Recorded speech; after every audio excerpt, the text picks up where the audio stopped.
Hi everyone, Steve Harvo with Creative Ventures, and welcome to our latest edition in the Over Coffee series. Now I'm in discussion with a client about a very large project. In fact, a project that's probably a little too big for me, and at the beginning I wasn't that interested in it. But after about the second Zoom call, I started to gain a level of, hey, this would really be a fun project to work on. So I told him, I said, let me do a storyboard. Let me sketch the ideas out so that I can see them in front of me and decide which direction that I think I could contribute to the project on.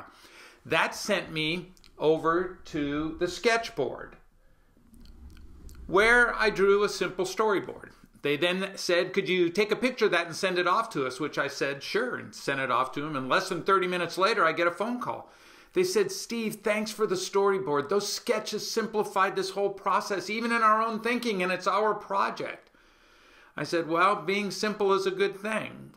It's something we've worked on for 41 years at Creative Ventures. And it's really one of the aspects in human understanding that gets filed under critical thinking. See, this is where, in critical thinking, where we marshal evidence and weigh viewpoints. And it's not something we naturally do. Instead, we often simply accept the first explanation that we get. We determine it plausible, not realizing that from that moment on, it will set the framework for all the information that we perceive after it. It's called cognitive rigidity. Simplicity does the opposite. It creates a simple and flexible methodology of thinking. So let me give you a quick example of how this works from our critical thinking workshop and our problem solving workshop.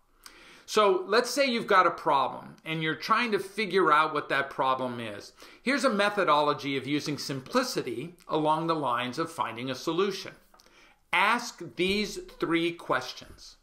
1, have we seen this problem before, or has it been seen in our industry or any other industry that's similar enough for us to gain an understanding of the second question? What did they do? What was done regarding that problem? That leads us to the third part of this simple line of creative thinking under the umbrella of simplicity, and that is, what can we learn from what they did? What worked, what didn't work? What could apply to us and what couldn't apply to us? And using a simple three-part process, you've taken that cognitive rigidity and you've created flexibility around it. You've simplified it.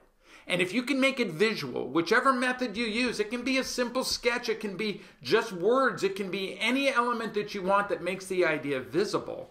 You've then engaged the visual cortex in your simplicity. And you've made it much more likely to be an effective methodology for taking a look at problem solving.